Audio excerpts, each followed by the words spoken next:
So you were saying your first Derby was 8 bells, and what happened? 8 bells, first Derby, Big Brown, Mikey Iavarone, who looked a lot different then than he does now. But yeah, me and Pops, that was our first ever live Kentucky Derby. And it was funny because I remember after the race, my father cursing at me saying, we're looking at Louisville and we're in section 325, and all you saw all morning were UPS planes flying in their hub there in Louisville. And he said, and we don't bet Big Brown. But we didn't even know about 8 bells until probably an hour or two after the race when we Hey heard the guys, news hold on real reports. quick. Real quick, Sure. I'm getting some audio feedback from one of you guys on your computer. Let's see. I don't know. Well, I haven't said anything, so I can't be feeding much. I have no other audio on. Can you I hear don't me have any good or audio no? on. Yeah, I think it's Shoe. When you're speaking, I'm getting double from you. He's an important guy. What he has to say is twice as important as you and me. So he should be double. Is it better now? Christian. I'm trying to like close out stuff but there's nothing else audio. I closed out Twitter. Okay, there we go. Let me. We're good. It was something, I guess, on my side. Sorry about that. So go back to it, my man. Apologies for my technical, No worries. amateur hour. In your bunker out there in California. Dude. No, I mean, we didn't even know about 8 bells until probably an hour or two after the race when people were talking at the bars and restaurants. But it was an amazing experience. Obviously, that was a sad story, but Big Brown was an absolute freak that day from the 20 hole, right? I think he was the 20 horse. And yeah, I mean, it was a crazy, great experience to take my father there before he passed. Something, I'll always remember. And for folks listening that have never been to a Kentucky Derby, I've been to, every big football, baseball, basketball, hockey game, every sporting event under the moon, college football championships, etc. There is nothing like Derby Day, and there's nothing like Derby Week. It's spectacular. It really is. Yeah, I took my pops and my dad, my mom and my dad when I was like 18 one year, and we went out there, and it was a year charismatic one, so that was a shocker, but it was good to finally take the old man out there because he had never been, and he's the one that that threw me into the mix at Del Mar when I was like 14. Now, see, charismatic to my dad's last living days, that was his story of all stories because he lived by buyer speed figures, and charismatic had the highest buyer going into the Derby. And my dad hammered him and told that story for years and years afterwards. Now, for me, buyer speed figures have gone so downhill since those days, but I'll give Andy Byer and his team credit because he won my father a lot of money that year. Vic, what do you think of speed figures? I was in a maiden 50, wasn't it? But those that make figures, it's like that great, I kind of quote, a rose is a rose is a rose. Ragozin, Thoroughgraph, obviously are the gold standard, but even to this day, if I was going to buy the daily racing form and I was just an average player and I could only pick one thing out of there, I would take the buyer figures.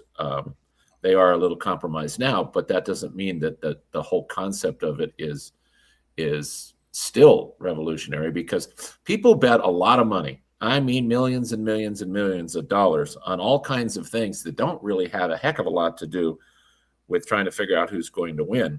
And I used to give seminars for Thoroughgraph way back in the day, right after Jerry left Len Ragozin and started Thoroughgraph himself, talking about Jerry Brown. And we would start the seminars by saying, we're going to say something to you that you've really never actually considered. But the fact of the matter is it will carry the day, and that is fast horses beat slow horses. And, well, what does that know? Of course they do. Yeah, but people bet so much money on so many different things based on things that don't have that basic foundational premise in it. And that is fast horses beat slow horses. And so charismatic, it's so cool that you hear that your dad, I hear that your dad bet him because of a fast buyer. because racehorses, I understand the concept of class. I get that.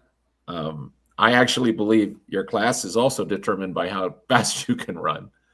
But at the foundation of it, people truly, racehorses don't know that other horses are worth more money or been keeping company or whatever. They just go out there and run to the best of their ability. They have to trip out and stuff like that. But boy, when you talk about a foundational thing like buyers or Ragozin or Thoroughgraph, without that, I'd be broke and I wouldn't be sitting here. Now, well, I am broke and I am sitting here, but you get the idea. Well, we're horse players. We're all broke in some way. Exactly. But let's jump. We're broken. Christian, let's jump into this because this is something I've taken on horse racing Twitter many a times, right? I think buyers, like I said, used to be a valuable figure. I think it was innovative beyond. I mean, I could never come up with a figure myself, so I give that team and Andy Byer a lot of credit early on. I think that number has become completely compromised. I think it favors certain outfits. I think it favors Colts over fillies. I'll go to my grave saying that. I think the numbers can be bought this day and age, which is a controversial topic, but I believe it. But as horse players, right? Let's just talk about it. Vic, you're a great horse player. You've been in the game forever. Christian, obviously, you're an iconic horse player to a lot of us on horse racing Twitter when we look at the leaderboards in these tournaments. If you guys had one thing in the daily, and let's face it, the daily racing form is at every racetrack. And it's there for people to buy, right? So everyone going to the Derby and all these big race days, it's you get your racing form and in big bold print is the buyer speed figure, which stands out off the page. If you guys had your choice, just for the average horse player going to the races, would you keep the buyer or would you rather have a Thoroughgraph number, a Ragozin number, or anything else instead of a buyer for the average horse player that goes to the races? You go ahead, Vic. Well, a buyer is like a good, solid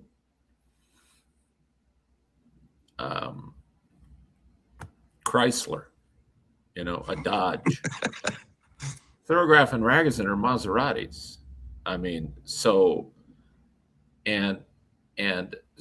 sure. I mean, I'd rather have Thoroughgraph numbers, but some of the stuff that you just said when you were talking about buyers just is that makes absolutely no sense to me when you're saying that Yes. they favor certain outfits, or outfits, and that they can manipulate the numbers and I have absolutely no idea why they would want to do that. What do you mean by they favor certain outfits? The second farms started using buyer speed figures to sell their stallions, I completely questioned the numbers.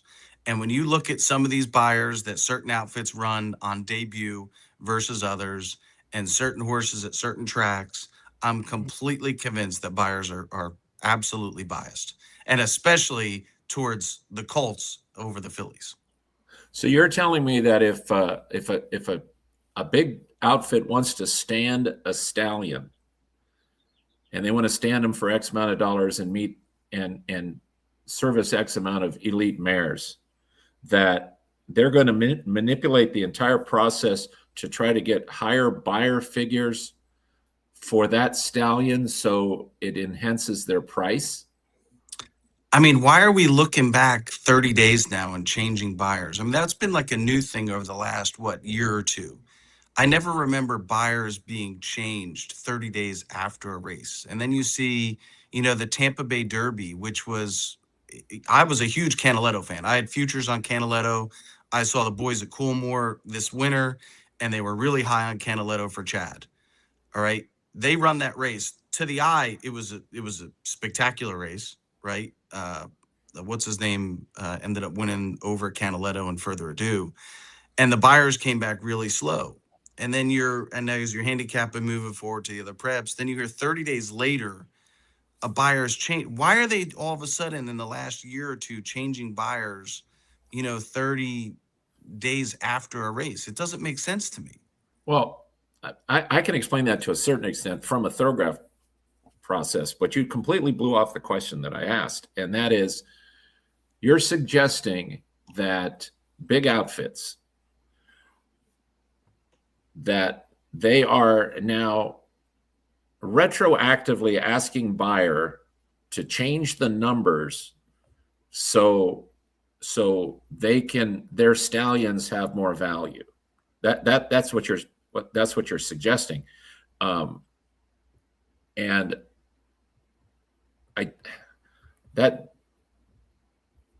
so you're saying that you can basically buy whatever buyer figure you want and have that applied to an important horse? Because if that's what you're saying, it's complete nonsense. I think you can. I personally, I think buyers can be bought. Yes. Okay, so I'm at Coolmore and I said, that Thunder Gulch, let's go back and change. I mean, and if that's the case, and if these numbers are compromisable just by writing a check, then why wouldn't everybody do it? And then suddenly the numbers become the same again. I think the big powers that be can do that, and I think and it's not to like an extent where they're doing this every day, and Bob Baffert's getting a better buyer because he's Bob Baffert, but I think it happens. I really do, and I think that the argument with fillies and colts when it comes to buyers is inexcusable. I mean, when you go back and look at McPeak's filly, when she ran, her highest buyers were the 2 times she ran against males. I mean, it's a biased number. Let me interject for a sec. I really enjoy the ability to turn things over and not just take it at face value. So when it comes to quantifying a figure, and Vic, who's worked with Thoroughgraph, the level of detail that Jerry Brown goes to is like, ungodly and unworldly, and he's dedicated his whole life to try and map every horse together with the numbers. So I think there's certain individuals that go to the extremes. I can't speak to Ragzin. I can speak that buyer, obviously there's some good people behind there. Randy Moss, seems like a stand-up guy.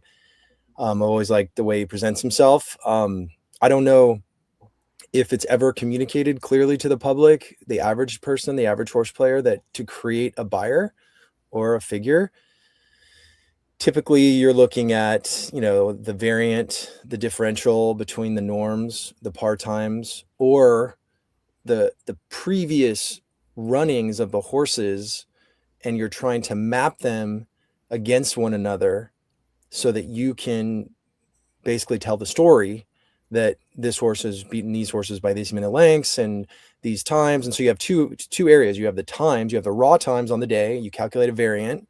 So all the sprints get grouped together and all the routes get grouped together. And if they're at similar distances, it's more accurate. If they're at more extravagant distances, if there's a 1.1 miles, then a 1.25 miles, a 1.5 miles, and then a mile, and you have to try to come up with a variant for the dirt.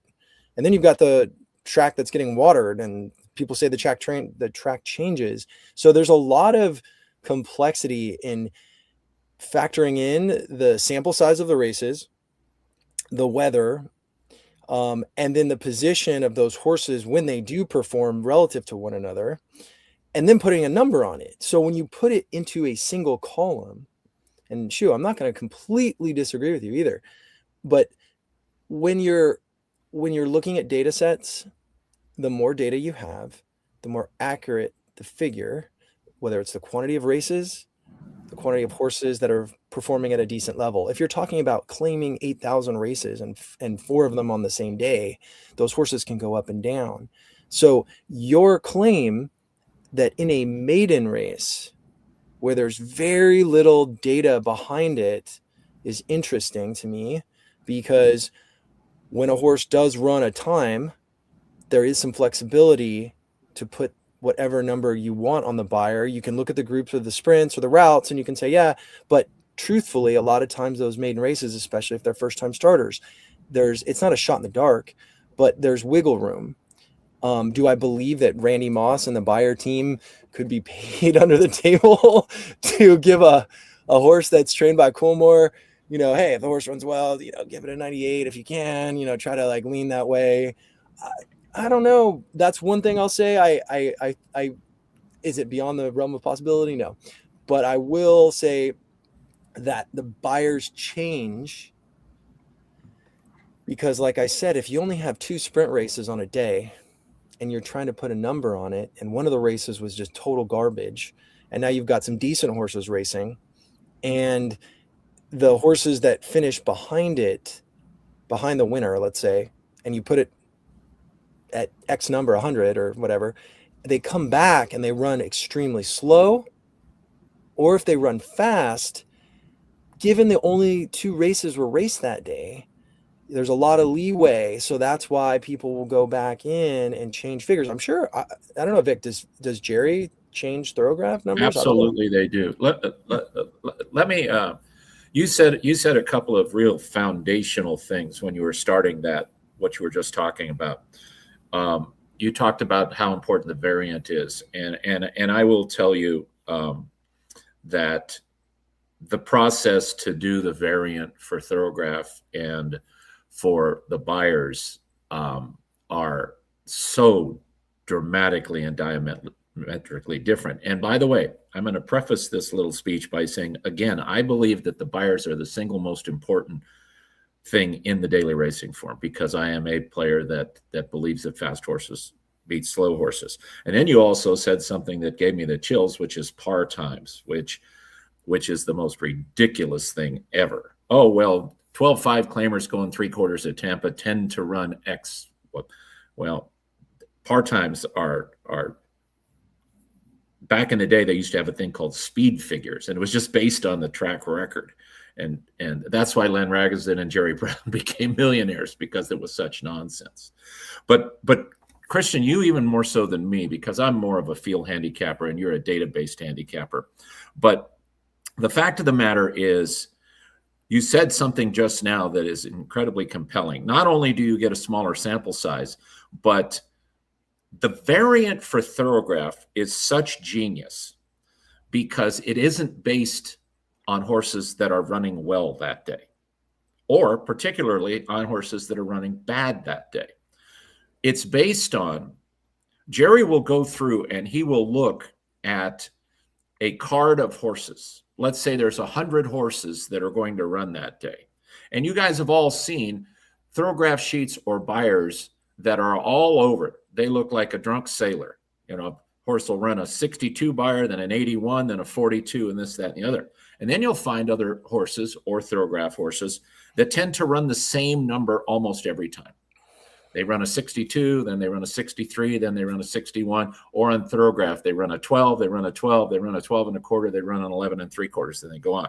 So they base the variant on those horses, and they'll make a raw number on a horse that could very well be capped out to finish 5th, because that's where he's going to finish. But so, and sure enough, he runs around there. It's going to take a 9 to win. He runs his 12, he finishes 5th, and he gets beat 6 lengths. Okay. But you had a reasonable expectation, a very reasonable expectation that he was probably going to repeat that 12 again. Now you have a horse that finished in the middle of the pack.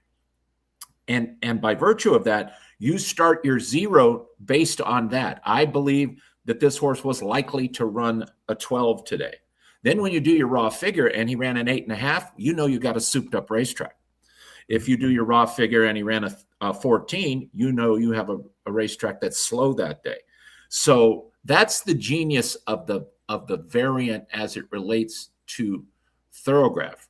And then there are so many other things that are so important that don't factor into buyers. Again, somebody's going to watch this, and I want to make this very, very clear. I think the Daily Racing Form is a brilliant publication, and I think that the way it expands and the way that they've done things now can really help handicappers. And not only can they help them, but they can teach them to be better handicappers and how to cultivate their own opinion. But even the way the races are timed with Thoroughgraph and Ragozin, who know how far the run-up is, it's very important, because some run-ups are 20 yards, some run-ups are 65 yards, and that they do very live ground. Buyer doesn't factor in ground. It's shocking to say that, but they don't. Why don't you tell people a little bit about ground loss? Because I don't think everyone knows what that means. Well, I can explain. Let me explain both ground loss and variant, and I can do it very quickly. Shoe, let's say you and I go to the beach. We're at Mission Beach, and you and I are going to run 100 yards, okay? And you are right up next to the boardwalk on loose, cuppy sand, and I'm right down next to the water on sand that's been packed down. And Christian says, go. And we run 100 yards and we finish in a dead heat. Who ran better? Me.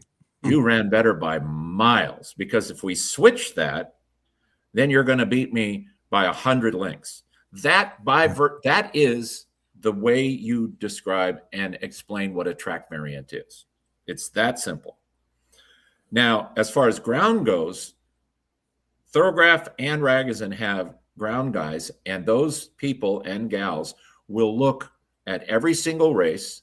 They are incredibly meticulous, because if they don't do good ground, and it gets double checked when it gets sent into Thoroughgraph and Ragozin, horses, the same concept is, if you're in the forepath going a mile all the way around, now you're on that loose cuppy sand, and a horse is on the rail going a mile all the way around, and they finish in a dead heat in the race, the horse in the forepath is going to get a much bigger figure, because he simply traveled more ground to be able to get to the same spot.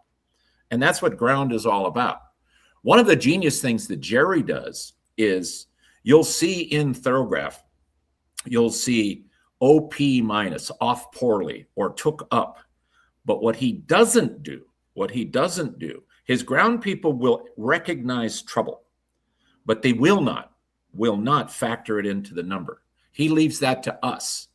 He leaves it for Christian to see a horse break slow. Well, that cost him 2. Shoe, you think it cost him a length. I think it cost him 4 lengths. We're supposed to, that number is a raw starting point, and then we factor in other ancillary things into quantifying that performance. And I think that's extremely important too.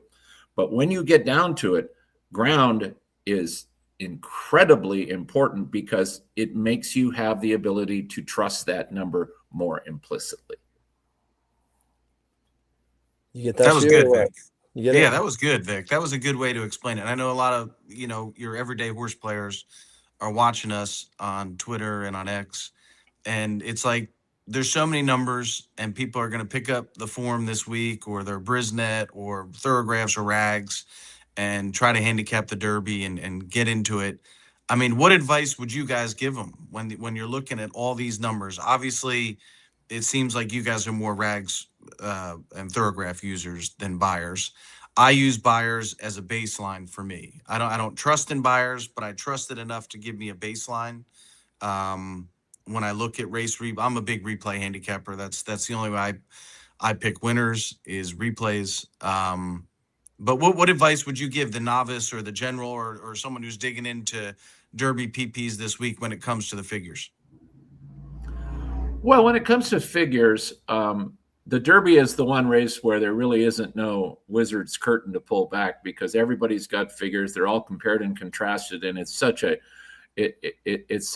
finite situation, because you have a bunch of 3-year-olds that none of them have run more than 10 times, and there's only 20 of them. So the figures, there's not going to be any kind of any secret trap doors there with regard to the figures. Talking about betting on the Kentucky Derby, I'm probably going to get my I've been in the 50 years in the business card taken away from me, and I may be banned. They may put a lock on the door at Turf Paradise today. But betting on the Kentucky Derby is kind of like going out partying on New Year's Eve. Because the simple fact of the matter is, when they run on Saturday, a week from today, there'll be 20 horses in that gate, and there will be 20 parimutuel prices that we have to choose from them. Every single solitary price, be it 7-2 or 70-1, of the 20 starters in the Kentucky Derby is underlaid. They're all underlays, all 20 of them. Because let's say Renegade goes off at 4-1 and wins and pays $10. Okay? what he had to do, the guesses that we had to make, and all of the extemporaneous factors that went into getting that $10 mutual ain't worth it. It's too hard. It's too hard. I like a 4-to-1 shot today in a 7-horse field at Turf Paradise. He's got 1 horse to beat. There's several horses in there that couldn't win if you drop him out of a helicopter. And if I bet on him and he wins, I'm gonna bet $20 and get back 100. That's way easier than betting $20 on Renegade. He's trying 1.25 miles for the first time. He's got 19 of his best friends. He may get stopped 13 times, where my horse at Turf Paradise is in a 7-horse field. He's going to have a clear path. And then you get to the long shots, which totally got ruined by Giacomo or Gato del Sol or Rich Strike or Mind That Bird. Rich Strike was 80-1. He should have been 8,000-1. So whenever you see a horse, how is it that in a 20-horse field, no horse in the Kentucky Derby goes off at more than 100-1? It's inconceivable that that could be correct. But it is, because all of the neophytes, and thank God for them, and we're happy to have them, when they see, oh, okay, this horse is drifting up, he's 70-1. Hey, don't forget about Giacomo. Don't forget about Rich Strike. And then a whole bunch of money comes in and knocks it back down to 60-1, right? 60-1, please, given what they have to deal with and what it will actually take to cash a bet in that race. I know it's blasphemous, but I bet on the Derby because I'm a card-carrying lover of this great sport. But as far as actually breaking down a race and looking for value, give me the 7th at Churchill today, because I need to find where it isn't that goddamn hard. Well, I like that you have conviction and that you're disciplined, and that is exactly what it takes to make money at the game. It's like knowing your boundaries. Part of me also wants to say, respectfully, Vic, what do you say to Tony's, Zoe or whatever, that, when he bet Rich Strike, and he was an overlay at those odds, it's like, there's some models that exist, and your brain can take you to a place, and you might be really gifted at allowance, claimers, turf, pace meltdowns, surface changes, age stuff, whatever. Everyone's different. And that's the thing, is I don't disagree with what you said, Vic, to some extent. Love the Renegade analysis. Taking 4-1, go for it. Have it all day long. And when I look at a race like the Derby, I'm thinking, I got to get 30% like out of these horses in order for me to have a chance to beat the takeout and to get 10% profit. So I gotta design a game that's going to discredit all the horses. So to me, if I said that Renegade and Commandment and Further Ado each had a 10% chance, or roughly, if that were true, then the race becomes bettable to me. But you just said the magic words. They have a 10% chance, and all 3 of those horses will be less than 10-1. Exactly. So that's why if they're all going off around 4 or 5-1, 18 to 20% each, if I can cripple that down to 10, I'm saving 8% on 3 horses. That's 24% of the takeout that's now overcome. So now I have to find a long shot that I like. And to your point, all of them should be higher. It's pure chaos in a lot of situations: distance, travel, maturity, unpredictable weather conditions, the track, the pace, that projections that are difficult. Now it's a little easier. The actual day. The actual day.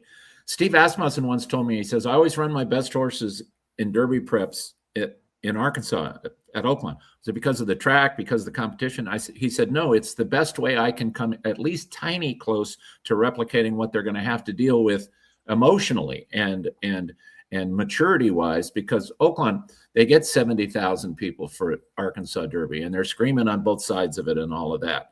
And he says, so it's all about prepping them for the mental aspect of running at Churchill as well. Mm-hmm. All of those things to me are unquantifiable, though. And that's why I just think it's so hard. And I understand what Tony said. And I understand that Tony's a brilliant player. You, Christian, and me, and Tony, you guys play this game completely different than I do. You do. I'm more like Shoe. You know, I'm going to dive in. I'm going to do my movies, and I'm going to wait until I believe that the public is making a huge mistake, and I'm going to try to exploit that. As far as the numbers and bucking the take and all of that, I don't know from that. That's just not how I was brought up as a horse player. I know that it has value. I find out that it has value when you kick my ass in tournaments all the time. But then when I apply my stuff, sometimes I kick your ass in tournaments, and that's the thing that makes our game so great. Yeah, he was right about. Hold on, Vic. Speaking of tournaments, we got to give you props, you know, because you've done quite well yourself. But I always, and just because you brought it up, but you were the first person that had like a legitimate chance to win the $1 million bonus or annuity in the BCBC and California Chrome, who was my Jedi horse, who I loved, let you down, and Arrogate, your best friend Baffert, ends up coming in and reversing that exacta for you. Why don't you kind of walk through just real quick, and we'll go back to the Derby, but walk me through how you decided, or that BCBC tournament, and then how you ended up deciding on the Chrome Arrogate exacta for the $1 million bonus. Yeah, I was actually alive for the $1 million 2 consecutive years. I was alive for the $1 million, the California Chrome Arrogate year, and then I was I don't know if it was the next year, but then the next year I was also alive for $1 million when Gunrunner beat Connected. And if California Chrome had won, I would have won the $1 million. He didn't win. If Connected had beaten Gunrunner, I would have won the $1 million again. So I had 2 chances at it. I think when you mean Connected, when you mean Connected, because Gunrunner beat West Coast and Arrogate and all that. Gunrunner beat Connected in the Breeders' Cup Classic. Yeah. Connected, really? Oh no, sorry. Oh, it was the other Baffert horse. Not Connected, but I know what you're talking about. Oh, why can't I think of his name? But the horse that won the Pacific Classic. Yeah, I got you. Am I getting this wrong? I'm talking about Connected. When he ran second, didn't he run second to Gunrunner in the Breeders' Cup Classic? Who was it? Why can't I think of the horse's name? What year was it, Vic? What year was that? Oh, maybe 10, 12 years ago. Yeah, it was. Google.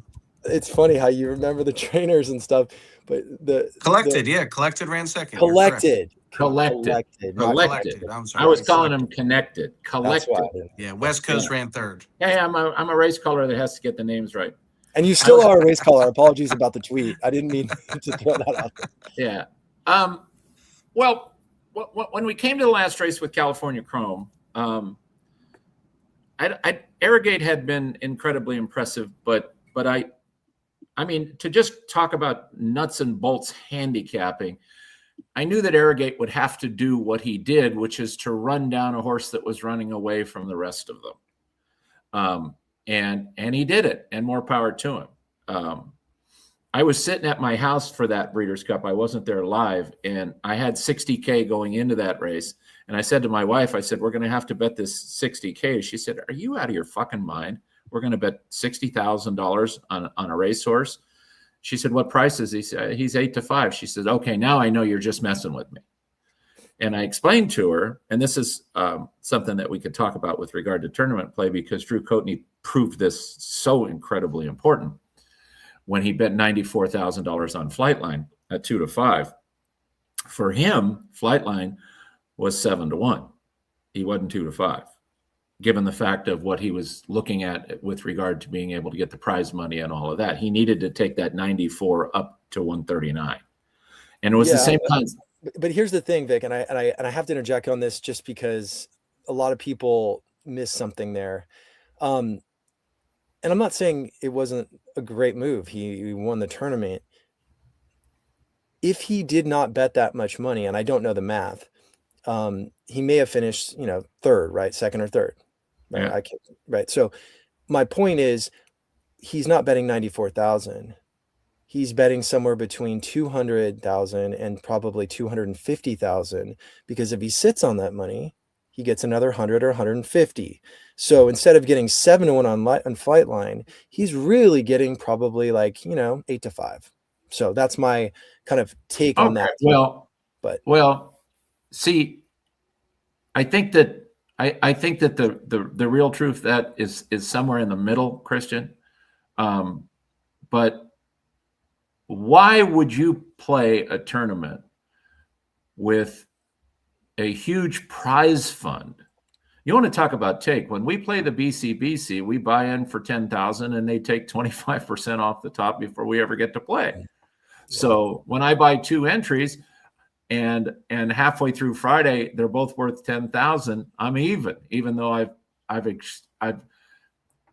grown both bankrolls from 7,500 back up to 10,000.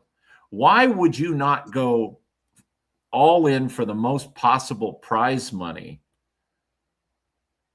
in a turn? If you're going to do that, then just play pari-mutually.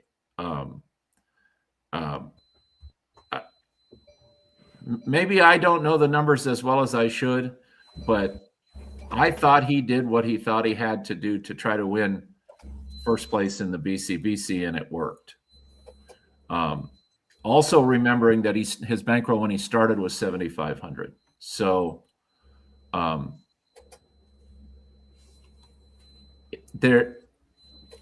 you're assuming that he just would have still finished third if he had sat where he did. I don't know. I don't know if that's accurate or not. But well, you can look at the math. You can look at the actual standings and see. But I'm just getting people to think a little more carefully about their money when they're in these tournaments. I don't think there's a right or a wrong way. It's up to you. You decide how you want to spend your money. It's if you want to risk it, and you can justify it either way, because there's so much EV there, so you can do it either way. Yeah, well, in the case of California Chrome and Collected, you can't deny that going all in there was the only play to make, because not only was there first money in the BCBC, but there was $1 million bonus. So California Chrome really was. You tell me what price he was if I went all in for 60K. I mean, to try to win first money, which would have been 300 plus the bankroll, which would have been 120 plus $1 million. So what price was he actually in that race, or collected the year before or the year later? So maybe you need more enhancements, and I miss those bonuses and being able to shoot at those. But I understand. Maybe I'm just a dinosaur. Maybe that's why you and Tony are starting to kick my ass more than you used to in the past, because I haven't evolved with the numbers like I should. But if I'm going to play a cash money tournament, I'm either going to hit the leaderboard, or I'm going to end up with nothing. That's just the way it's going to work for me. Yeah, I mean, you're a good enough player. And you've proven that time and time again, that you're going to strike at a certain percentage of wins in a tournament based on the horses you like that day. So you're going to know that, like the Derby. Are you playing the KDBC? We have to run. We're running that day at Turf Paradise. So no, I would like to. I would like to, but I can't give it the attention that it deserves. Yeah, and it does take a lot of attention. But you have already identified a tournament that doesn't necessarily suit you. I think it's up to each person to decide like where they are willing to risk that pot money to get to what they perceive as. So let's say you're going to bet that much money anyway, it doesn't matter. But then again, you're putting money in a pot. So you're taking away 20%, 25%, whatever it is, maybe more. You could be betting that money in cash and make money on that. So that trade-off is something that people overlook sometimes, just to be able to finish first in these tournaments. So I think every person has to design their own expectation around how often are you going to win? How important is it for you to win? Is it more important for you to hang your hat on a victory or on a bracelet or whatever you want to call it, one of those things? How important is it for you to, pay your mortgage? How important is it for you to just sit with yourself and be like, I'm playing the game the way I want to play the game? Because like, to me, I'm starting to evolve where, yeah, like first matters, but on my terms. And I don't. No, I get that. I get that, and I'm going to be interested in what Shoe has to say, because I have a feeling maybe Shoe is kind of like Elphaba in that he's a child of both worlds. But it is about it. It is to a certain extent about hubris. It is about trying to play against the best players and see where you stack up. And it also is about the time that goes into being a horse player. I will tell you, 3 years ago, when I was retired, I went to my wife and I said, "Hey, honey, guess what? We made $158,000 this year betting on horses."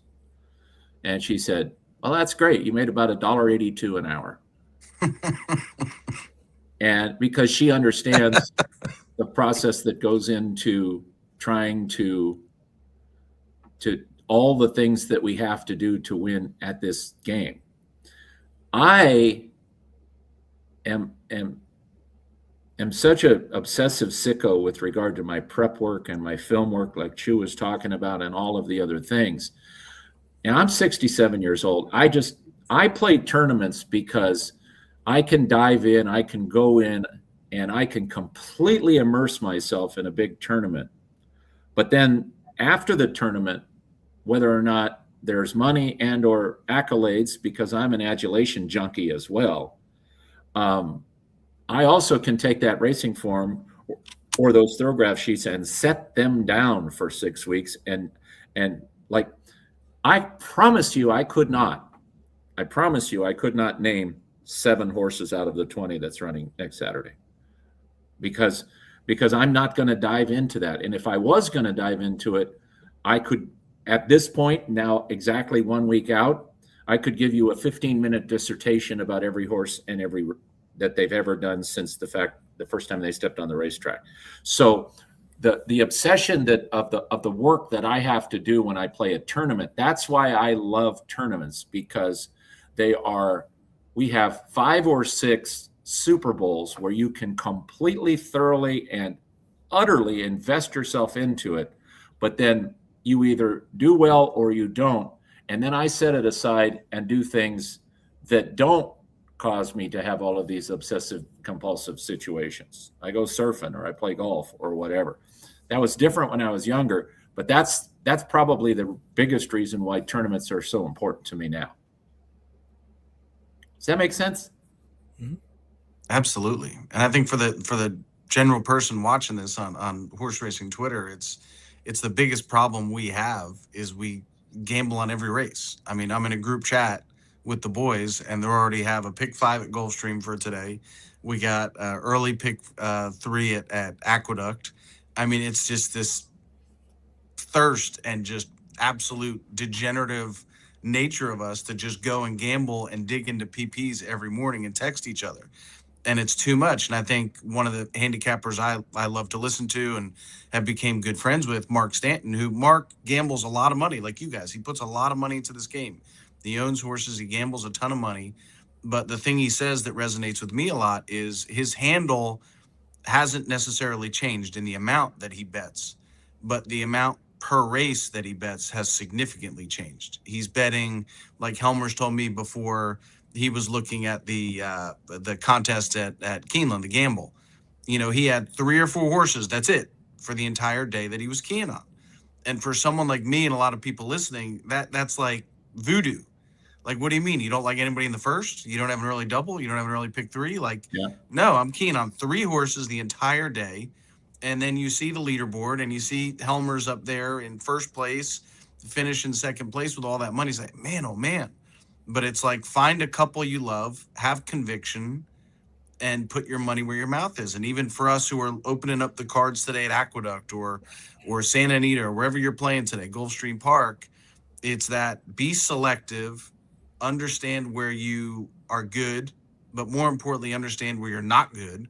You know, if you're not good at maiden claiming races on the dirt going 6 furlongs, then don't bet the race. You know, if you like long turf races and you're a better handicapper on the grass, stick to those races. And that's just an important lesson, I think, for everybody watching and listening, is be more selective and try to have, you know, more conviction in your bets, but make less bets. I mean, my God, we tend to fire on anything and everything. And the racetracks do a great job of marketing it, right? Pick 5 carryovers, pick 6 carryovers, mandatory day, Rainbow 6 day. I mean, it's nonstop. Turf pick 3s, middle pick 4s, coast to coast pick 5. Like, understand where you're good and where you're not good and focus on that. Like, Mark is diehard on that coast to coast bet, and he bets the coast to coast religiously, and he's probably up over the course of time on it. He finds a lot of value in it. It's no CAWs, and he hammers it. But he's not betting these other crazy bets. And the racetracks have I almost think, you know, when you bet Royal Ascot and you get like the European fees and even like Saudi Day and Dubai, and you go on your TVG account or Express Bet or whatever you use, there's so many less bets to make over there. And I think America has just like thrown so much at the horse player and fed into this like degenerative, like bet everything because, you know, you see it on TVG, FanDuel, you see it on the racetrack feed, and it's a big problem for the average horse player to overcome. I think it's really interesting that you said that because if you and your buddies are swinging by Gulfstream and taking a quick look at Aqueduct, then really diving into the opening day card at Churchill, and then Santa Anita, okay, you know, maybe there's a little value there even though their fields are short. You're not putting in the work that I'm putting in where I'm myopically focusing on one spot. And agreed. By definition, that means I will ultimately get your money. That's what that means. And then another thing with regard to tournaments, which I think is extremely important. I've won like 20 tournaments. And when you win one, and Christian, I think Christian's probably won more tournaments than me, but when you win a big tournament and you look back at it in retrospect, it's laughable how easy it was. In a funny way, it's actually kind of laughable how easy it was, because you can win. Let's say you're talking about the Grade 1 gamble, okay? And if you can, everybody says, well, do you like a couple of horses today? Let's say you go to the races and you just love 3 horses. You just, okay, these are the 3 horses that I'm going to bet on. And they're all 2 to 1. It's hard for you to be right about all 3 of those horses. It's hard. I get that. But it's not that hard. If you're a good handicapper, you did the work, you know you could exploit bad favorites and all of that. I can tell you, and Christian, you can tell me if this is true or not too, because I've basically kind of based my tournament life on this the whole time. If you can go into a tournament and find 3 2 to 1 shots and they all win, it's very difficult to not win the tournament if you're betting correctly, like how you should in a tournament. Would you say that that's basically a sound thing to say? If you we could just put numbers to it. $100, 2 to 1 gets you to 300. 300 at 2 to 1 gets you to 9 to 1, right? 9 to 1 at 2 to 1 gets you to 20 to 1. So, and most tournaments, cash tournaments, are won with the winning bankroll being somewhere between 8 and 11x. If it's a smaller tournament, sure. Depends. I think it's interesting. It's like this non-linear thing. If it's less than $500 in a tournament, it might take 15 to 20x. If it's middle of the road, it might take 10x. If it's the BCBC, my God, and it's been 28. It's been 20x many times. So Vic, so I have plenty of friends who gamble a lot of money, Saratoga diehards, etc., that refuse to play tournaments. And when I say, and they're big doubles players, exacta, they just hammer, straight doubles, straight exactas. One of my buddies, John Gallo, great guy. I mean, Saratoga, he cleans up, right? Cleans up. And he's a simple, concise bettor. He will never play the tournaments. And I try to convince him all the time, like, these tournaments are made for you. Well, yeah, but I don't want to give the takeout. I automatically got to give them $250 off the top or 500 off the top. Explain to him a lot of people out there who probably think the same way, why playing the tournaments long-term is probably a benefit over than just playing the mutuals. Finally, a question that I am completely comfortable. The answer to that question is, let's use the BCBC, okay? And hopefully my bosses at Turf Paradise don't hear me use an expletive, but I'm about to. Let's say that there's 560 entrants. Did you say that's the right number usually, Christian? About 560? I think it was 564 last year. I don't know. I think it's around 600 now. I think it's Here you go, 600. Let's use 600. Okay. There's 600 entrants in the BCBC. Of those 600 entrants, 552 of them have no fucking chance of winning the tournament. None. Zero. Mm-hmm. Some of them are in there with a $10,000 buy-in that started in a $39 feeder. So they're not going to, some of them just call Tim Schramm and say, listen, I'll just take the 7,500. So the quest, the parimutuel quest, at least for me, not talking about the Tony and Christian, percentages and all that, is to exploit dead money. And any day at the racetrack, my target is to find when the public is making a terrible error, and I'm going to exploit that. But in a big tournament, there's even with that money off the top, in a big tournament, there's so much dead money in there, because the guys, even if Christian, and you know this for a fact because you've seen it. Let's say we're playing the summer betting challenge at Del Mar, and a guy buys in, it's 6,000, the bankroll's 4,000, and he's had a great day, and he's going to the last two races, and he's at like 23K. Okay. Mm-hmm. We both know what he has to do with that 23K, but he's not going to do it. He's not going to do it. He's going to be happy with his ROI from his original bankroll. And in the BCBC, I truly believe, I think that there's like 30 guys every year that have a real puncher's chance at winning the BCBC, and there's 400 that no matter what happens, no matter how good they handicap, no matter how right they are, they're not going to win the tournament because of what you must do in the last couple of races. Every year for many years, and I've cashed top 15 in the BCBC 5 times.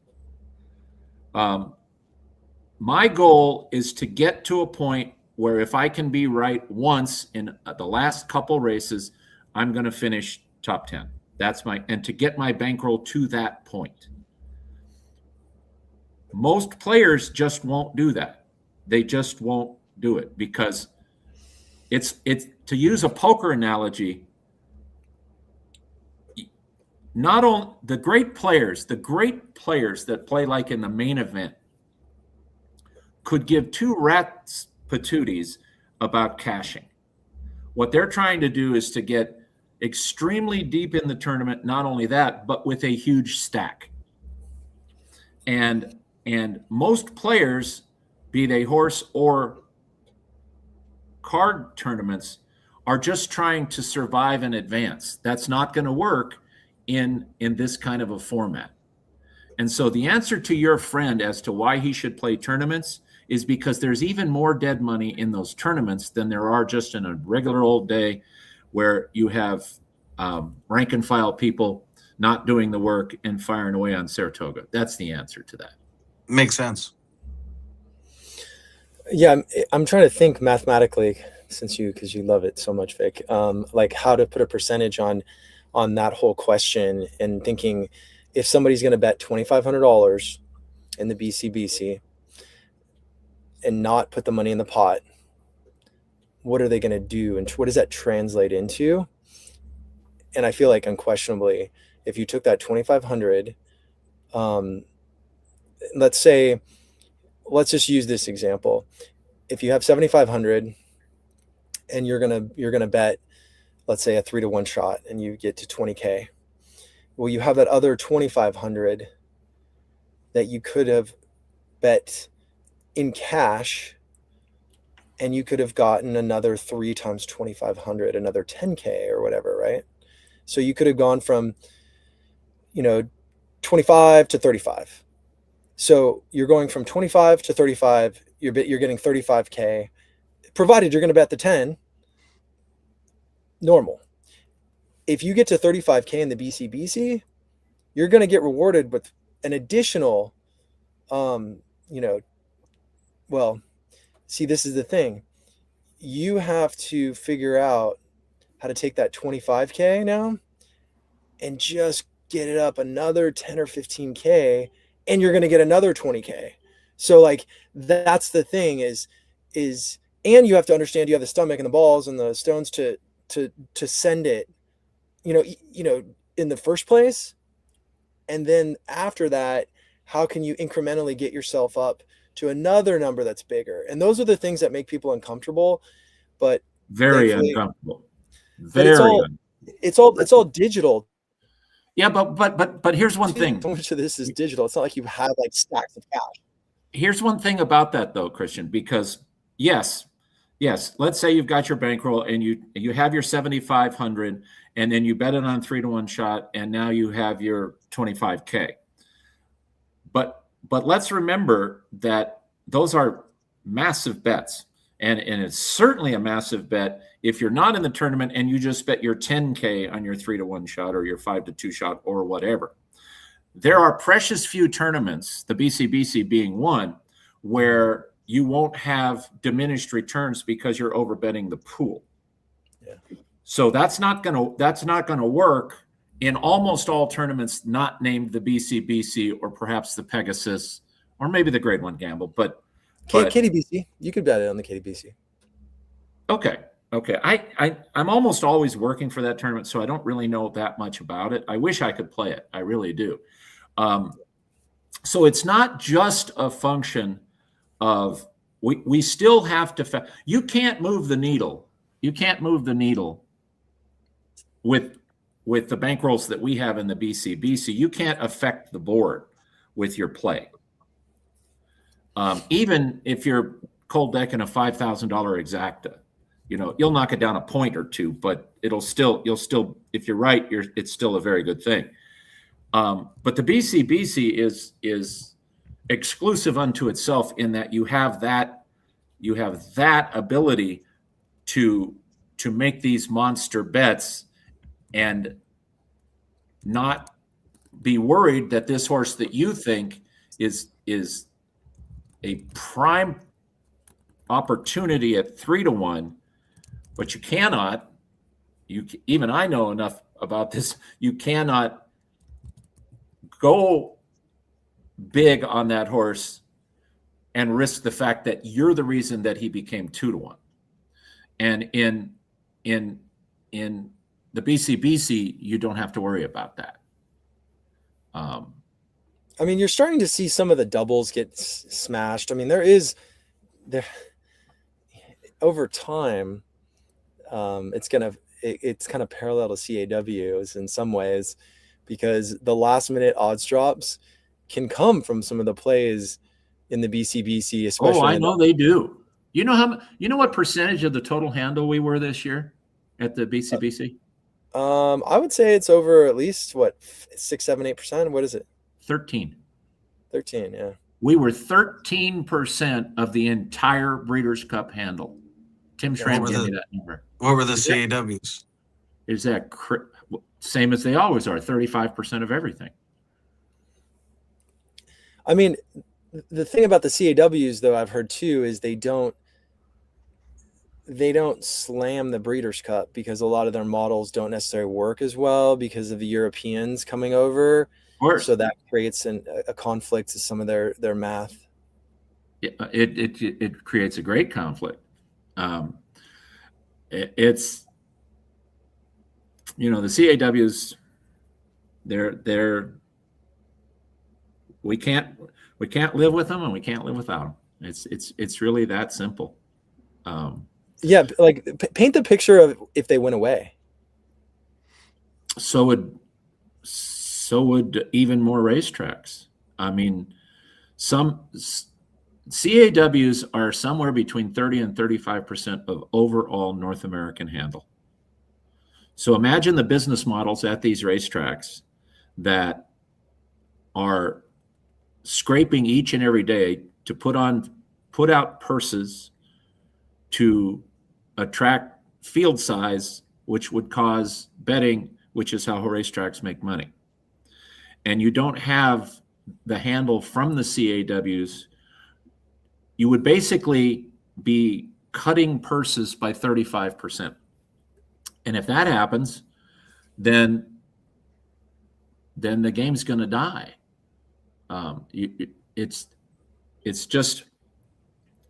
It truly is one of the great catch-22s in the world because the CAWs are alienating some players, and I get it.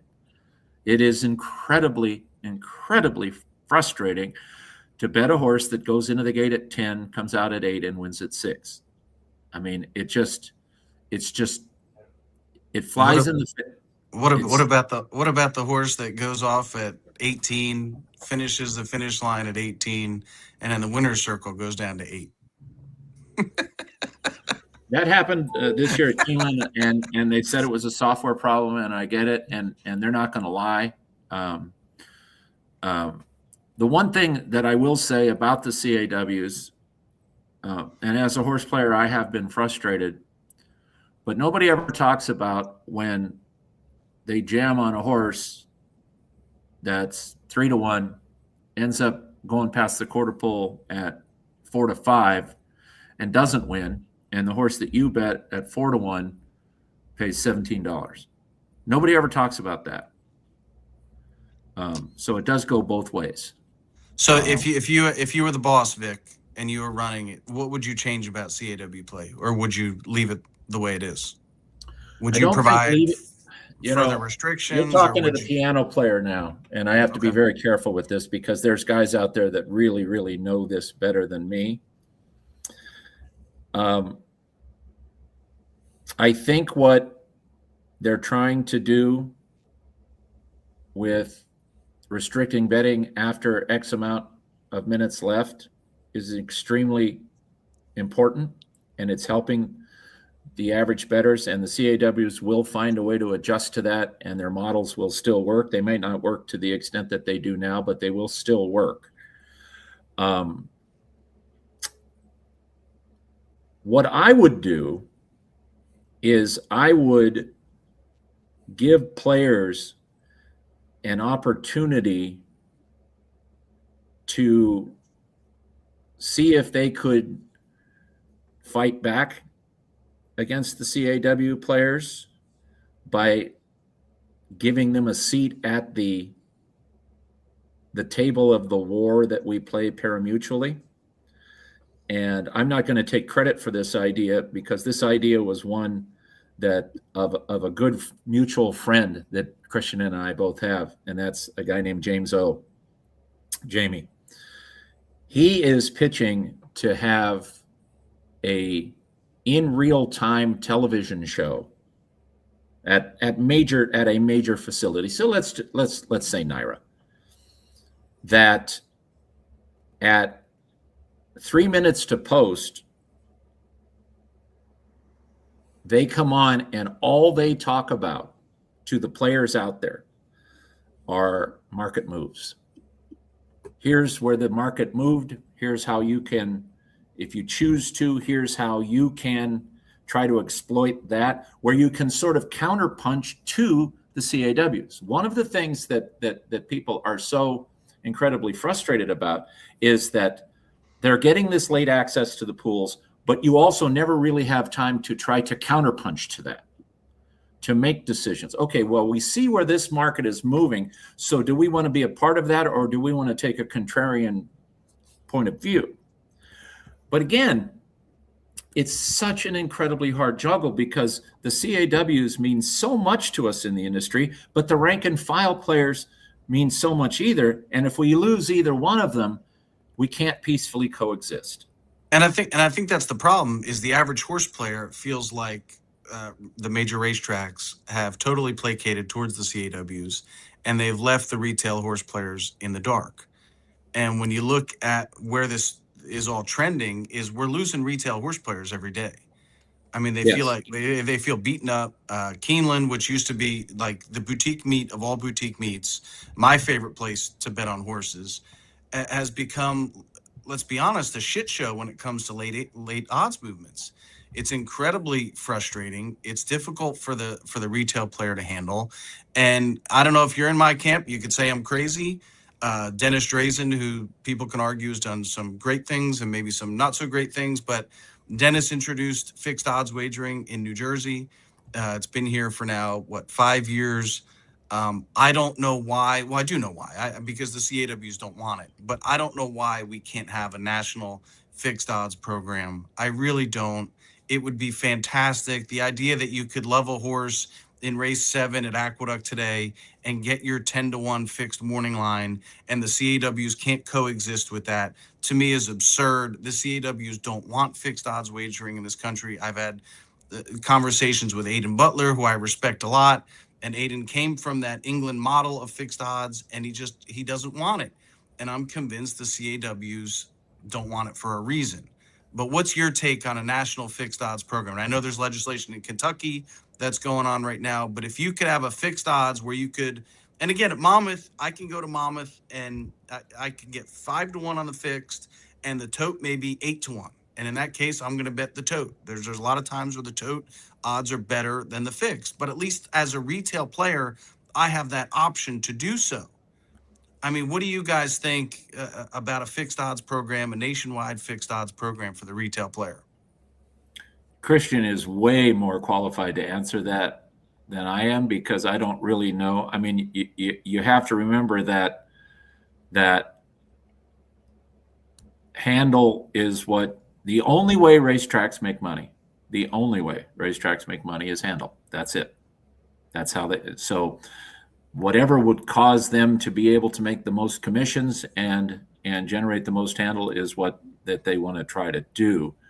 I don't even know the dynamics of the fixed odds. I've never been part of it. I know it exists. So that's a much better question for Christian. I mean, the takeout's less. So Monmouth has the two pools. They have the fixed odds and they have the parimutuel game. And they never adjust. So you can just go up and bet a 5-1 shot. What if you want to bet $100,000 on a 5-1 shot? No. They limit you because it's Monmouth Park and it's one operation, and I think it's a max. Okay, so in that case, it actually is still parimutuel. Yeah, right now I think the max win bet you can make, Vic, is 5,000. So you can't go up there with 20 grand on a first-time starter and just hammer it. They don't have the. But again, this is Monmouth Park, a small jurisdiction. If we spread the risk, over the course of a country, and made it a nationwide fixed program with Naira and Churchill Downs and Stronach and whoever, I think they could take more risk, and maybe that max, win would go up substantially. But at least you have the option. But Shoe, it's still parimutuel. I mean, you and I. Sure. You and I, we're talking about, let's talk about betting in Europe. You walk up to a guy in a stand and you say, what about number 4? I'll give you 6-1. And then you go search around for a different price if you can get a better price. But those guys are adjusting their price based on the amount of money that they've handled. So this kind of sounds, and again, you know more about it than I do, because I actually know nothing about it, but it sort of sounds like mental masturbation to me, in that there's still a market. And then the bet takers still have to make their cut. So You guys But remember at least, do you but at guys least you remember know the what you're Jockey getting. Club? The when they tried to open a casino in Vegas, they called it the Jockey Club, and they decided that they were going to book everything. They were going to book any bet you wanted to make. They would book it. When was this? Oh, Christian, what was it? 25 years ago, maybe 30 years ago. They I don't built, know. I don't know about it. Oh, Yeah, I don't know either. They had a hotel casino, and they called it the Jockey Club. And these guys said, these horse players are all degenerates. They don't know what they're doing. You know, we'll just be bookies. We'll just be bookies because all bookies drive Cadillacs, you know, and all bookies are, you know, they're printing money. So they had this place, this casino in Vegas called the Jockey Club. And they said, we will book everything. We'll book everything. Just come on in and, you know, we'll pay track odds and we'll book everything. They closed in 2 fucking weeks. 2 weeks they lasted. And those, us, you, me, Christian, and all the others, Tony and all of these guys went, okay, thanks very much for that. So you're telling me that horse is 9-2 at Santa Anita, and if I bet 10 grand on him, you're not going to lay it off and I'll get 9-2? Yes, we are. I said, thank you very much. And they closed in 2 weeks. I never knew that. Yeah. But I think to spread that risk across the country where these treks could, God forbid, work together and create a platform where we had fixed odds wagering, I think it would be absolutely fantastic. The idea that I could go and look at the prices at Monmouth and say, oh, I'll take the 4-1 over 3-1 and book my bet and know exactly what I'm getting when the horse finishes the race. I mean, we're trying to get, right, the goal is to get more people to bet on horses. How does Monmouth make money out of that? It's a lesser takeout, Vic. I think, so what's the regular tote? Win Play Show is probably, what, 17%, 18%? Somewhere around there. Yeah. I think the fixed is around 13%. I could be wrong. It's a few percentage points less than your regular pari-mutuel pool. And to be honest, but there still is a vig. Oh, of course. Yeah. And it adjusts, like you said. If somebody goes and puts $1,000 on Kelly Breen's horse in race 3, all of a sudden those odds adjust immediately. But at least you know what you have. Wait a minute. So the fixed odds change. Well, of course. If I went and made $1,000 bet. Okay, so you're saying you could go up and make $1,000 bet, and once you have that put in at 3-1, you're going to get 3-1. Absolutely. But the next guy that wants that horse is gonna get 8-5. Maybe, yes, correct. Okay. Absolutely, correct. Okay. But at least you know what you have. That's just, I get that. I mean, that sounds interesting to me. It still is just rebranding pari-mutuel wagering to me, but okay. But in the world of CAWs where you don't know what you're getting, I get that. It provides. Let me ask you this, guys. Hold on. Let me ask you then. What do you think of the betting exchange? Because obviously I was with Betfair for 4 years and helped him over here. We tried to get it going, got close. Then the whole poker thing happened. Black Friday, everything was reeled back, and then we ended up. Me and the team ended up helping buy TVG to be a pari-mutuel system. And I was excited. I thought Betfair was actually going to really go for it, after 4 years, and they just, they fell short, but then they got, years later, Schwarzenegger signed something, and then Monmouth came along with this kind of demo. But the problem was with the Betfair exchange was that they could only limit it to the bettors in that state on that content, I believe, which was a huge deterrent for growing. But I'm curious, if there was a betting exchange available right now, because Shoe, you seem to be a fan of this. If there was do you know about the betting exchange much, Shoe? A little bit, yeah. Have you ever played with one? No, but I've seen the websites, but I've never actually played on one. No. I'll at some point we should do a demo. That would be fun. Maybe we do it on the show sometime. Obviously you can't really do it because you're here and they don't take bets from Americans on racing, but the whole idea is, and Vic, you may know this, but you just have, it's an eBay for betting on horses, and they take a small percentage, but this percentage is on the winnings. And either way, it's a lower takeout. and the participants just match based on their odds, and there's stakes available. And if you want to get that money down, it might just sit there and nobody takes it, and it just sits there and gets refunded back to your account. Or somebody might take it and might offer you a better price, and you have to decide when is it time to take what price for how much of the stake. And is that pretty much what Kalshi does? Yeah. Okay. Yeah. So same concept. But funny enough, when I was at Betfair, we had the presidency, who can bet on who's going to be the next president, what's going to be the name of the next pope. And it was kind of just like this thing over on the side, but it was never allowed in America. And so once it took 30 lawsuits, I read, to get Kalshi approved or predictive markets approved to be regulated in the way that they were, and an administration that's more friendly for that. So I'm not sure if this whole predictive thing is going to last, because of the whole, the soldier that was just brought up for, betting on the Iran war situation, or no, the Venezuela thing. And it's like, now he's being brought up, and anyway, the point is you don't want to, like, from a national security situation, have, tell people that could tip off the other side. So it's a very strange thing. But anyway, the point is, the exchanges are a very, very, very beautiful mathematical way for people to get money down at the odds, like you're talking about, Shoe, that you want. So should we be pushing for a betting exchange, since you like the idea of fixed odds? Isn't that a cleaner way of doing this? And it's, you're still gonna have CAW sharks there. I mean, what do you think Jelko and Dr. Nick and Dominic and all these other guys? I don't want to get, throw everyone's name, but those are the two biggest ones.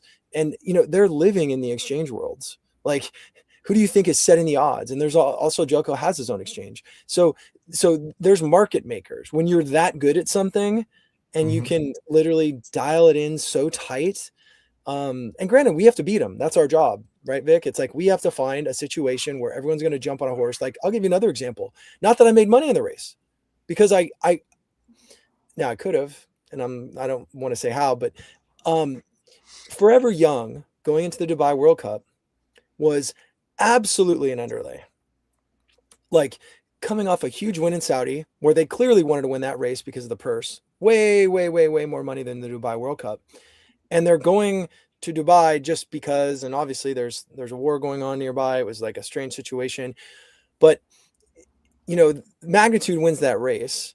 And he's clearly like a horse with upside going into that race, but you're only getting 3-1 here, but you could get, 8-1, 10-1 elsewhere. But that's an example where I don't even know what the CAW's position was necessarily, because if you look at the odds overseas, he was, 8-1 and above. So that tells me that the CAW money was not on that horse, because he would never float at 8-1, because if that were true, they would have smashed it down to 6 or 5. So in the American pools, that was just probably more or less American money. Well, these are small pools anyway, but yeah. Here's the problem with that, Christian, and that is, you can fund a betting exchange and decide which fly is going to take off from the windowsill first. And if you can get, a place that's taking a low vig, and you can get equal play on both sides, then you've got something. The problem is it can't work for thoroughbred racing, and it can't work because it costs a tremendous amount to actually put on the show.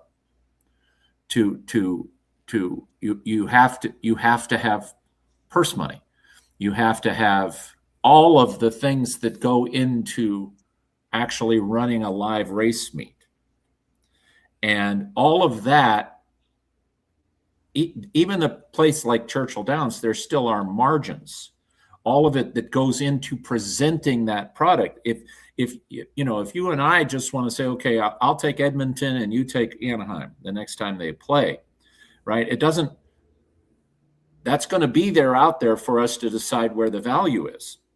But if it's horse racing and all of that money goes into a betting exchange, and it doesn't go through the windows at any racetrack that's putting on the show, then that racetrack is going to die, because they are reliant upon handle to put on the show to give us the opportunities to bet on those races. So it's not like this is just a thing out there where there's going to be a horse race and we can all get together and bet amongst ourselves.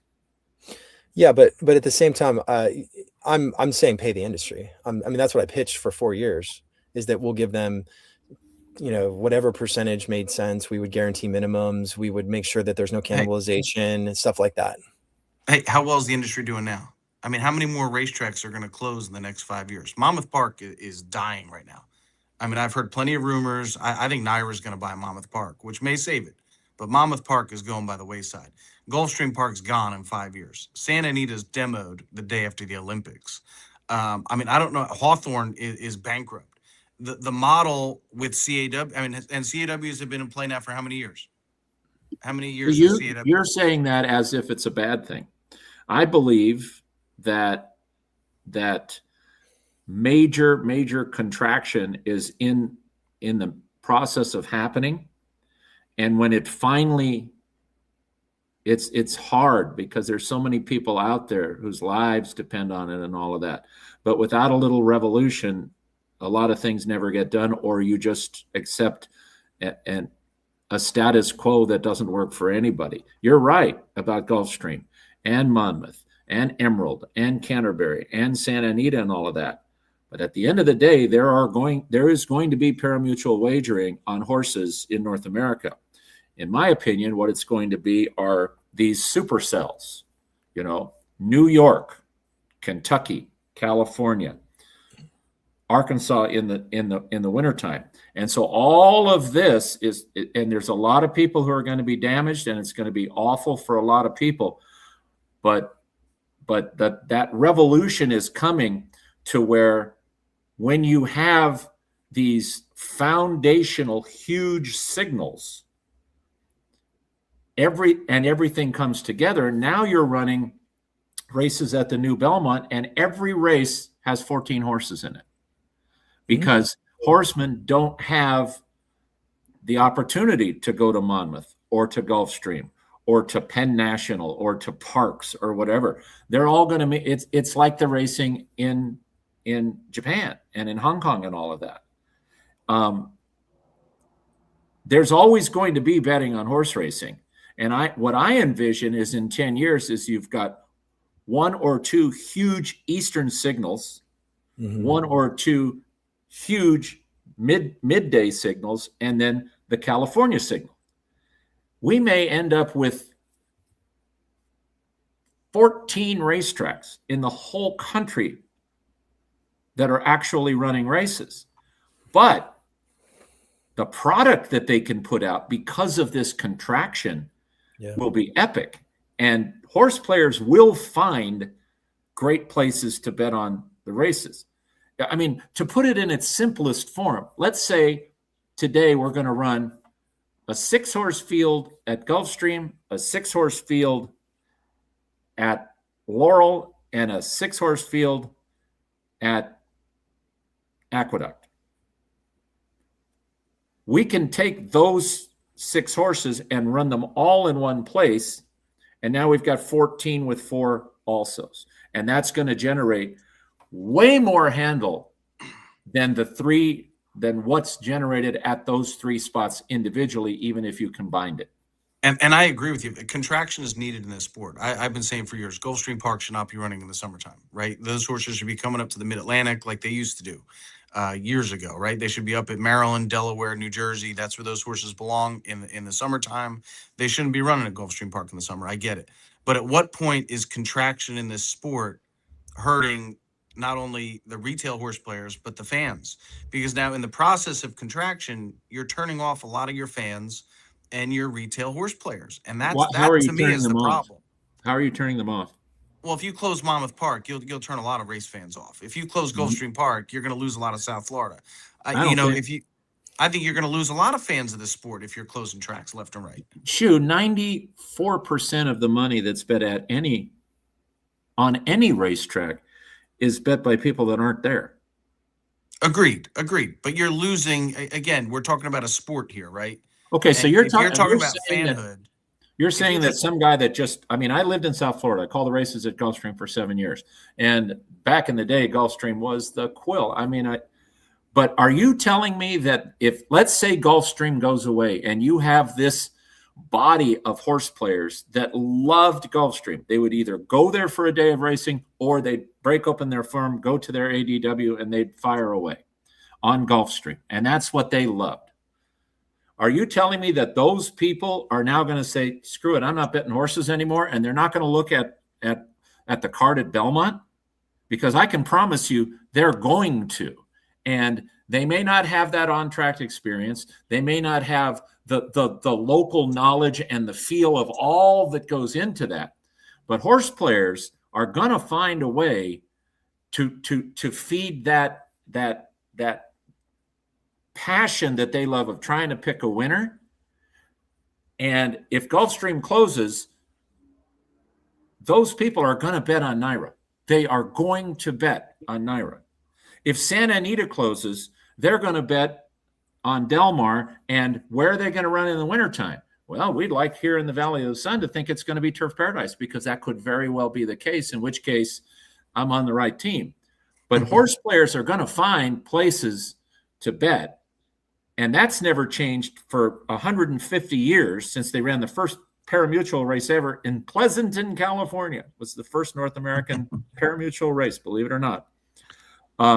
Horse players, you can't kill them. They're just going to they're going to adjust, and they're going to refine and retool, but they're still going to fire away on the races. And if they can at these mega places that are running these amazing fields and all of these great betting opportunities, where the CAWs now are a 8% factor rather than a 38% factor, that's what in my personal opinion, that's what the future has to be. Okay, wait. I got to interject here. So first of all, the CAWs are never going to be below 30. It's never going down. So as the pie grows, they're still going to, well, they're like the big fish on the shark. Maybe we wouldn't need them as much as we do now. Maybe we wouldn't need them as much as, and we could, because I do know that tracks say to CAWs, I do know this, you got to tone this one down. You know, you've got to, you're overwhelming them. So the CAWs do understand that you cannot be short-sighted and just completely shove your whole stack into the center of the table constantly. That's not going to work. There has to be a give and take. Yeah, there's perception issues around it. Obviously, perception is reality. It's everything. So if the odds drop and then people continue to lose, like the average retail players losing between 30 and 50%, if we can't stop the bleeding, then the small fish will all go away, and it'll just be a bunch of sharks like swimming in the ocean, like after the dinosaurs die or something. There won't be anything around. There's not many left right now. I mean, you guys are in the tournament world. You're high-level horse players. The average person on Twitter that cares about horse racing now it's Derby time, so not right now. Right. But through the course of the year, I mean, it's dying and dying.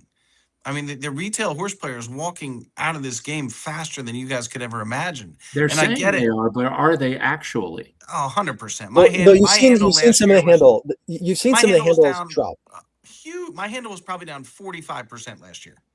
Yeah, but I mean, there was also the data that came out like in the last month or two that handle dropped 20%, and it's coming from the average small player. So I want to like tie some of all this stuff together. So, number one, the reason that the game is suffering is because there's no growth. Like every other industry, you have a 20% target per year, or even more aggressive, and we're content with flat or just holding on for dear life. So number one, the lack of attracting new customers is the biggest misstep. So because they're not going after fantasy players, sports bettors, poker players, day traders, because those groups of audiences that do like to risk money are not being targeted, and there's no marketing campaigns, there's no products, there's no innovation, then there's no reason why to expect anything different is going to happen. So that's the first thing that's not happening, right? And if that's not addressed, which it hasn't been addressed, and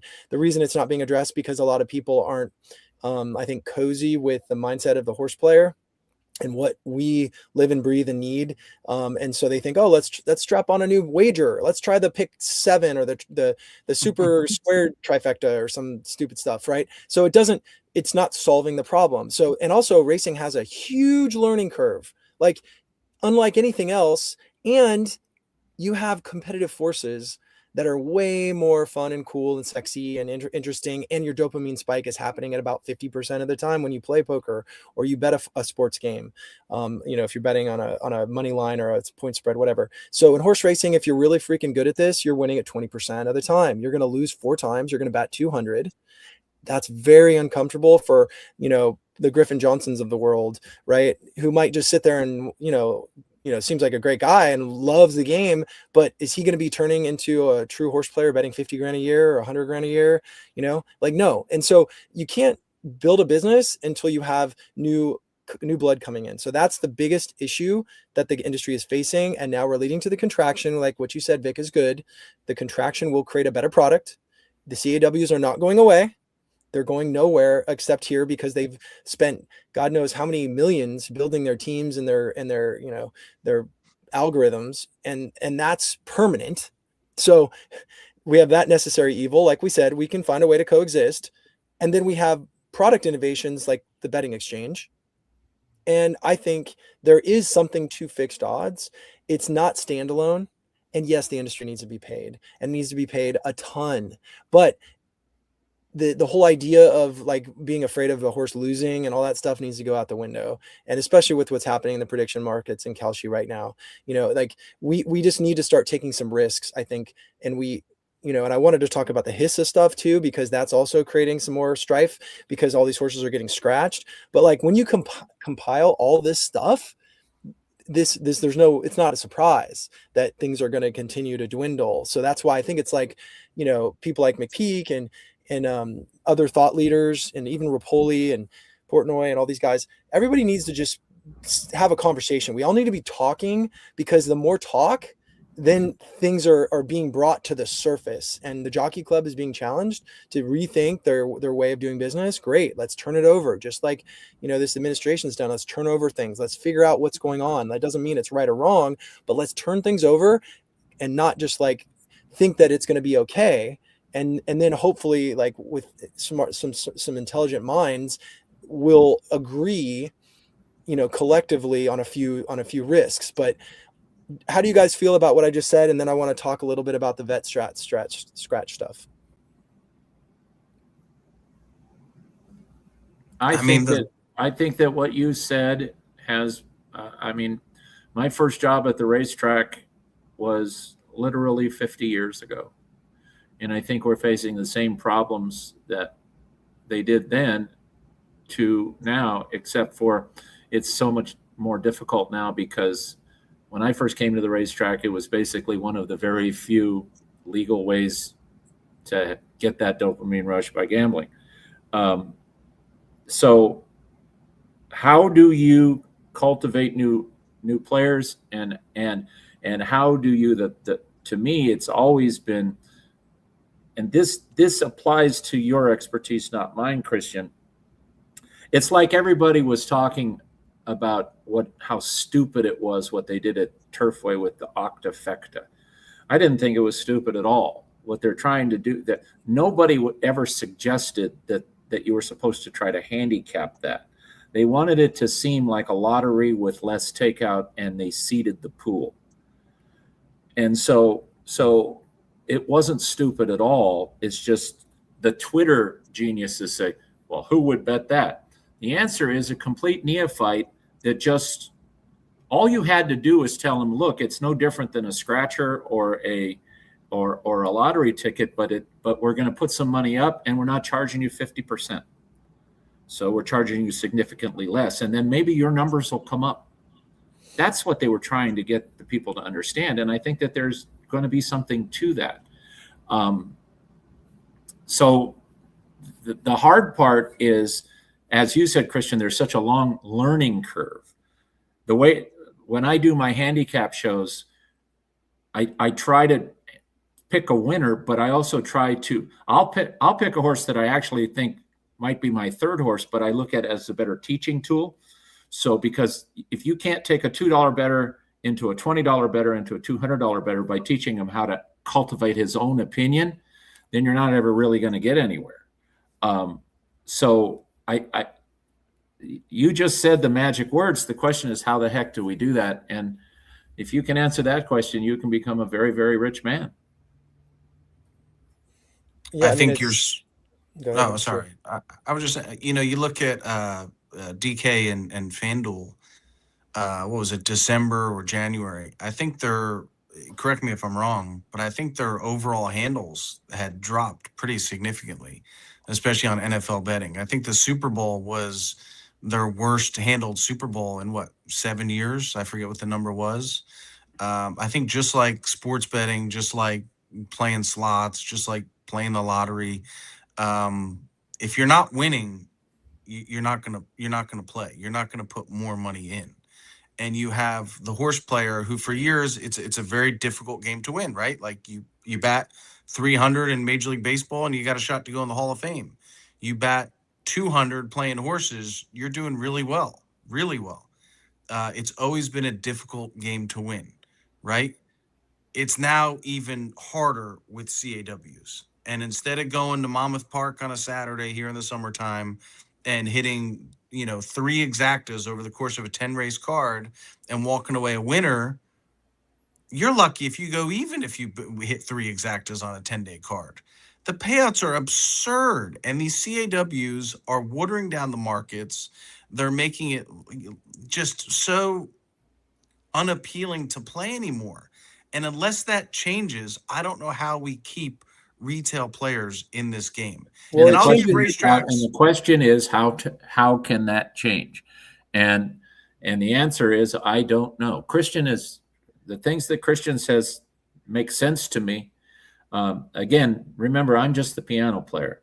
I never wanted to be involved in racetrack management, but I mean, I think we are really at ground zero. How can you change it so the rank and file people feel like that they've got a puncher's chance? If we can't do that, and I don't know how to do it, and I'm too old to try to figure it out, but well, Vic, you said it best earlier in that if you get a better product and the odds, and there's 10 or 12 horses in a race, so like the contraction it's just like Amazon and the mom and pop shops and the artists that are, selling their little trinkets are closed, and Amazon is going to win, right? Like there's a reason sharks are one of the oldest living, creatures on the planet, right? Jellyfish.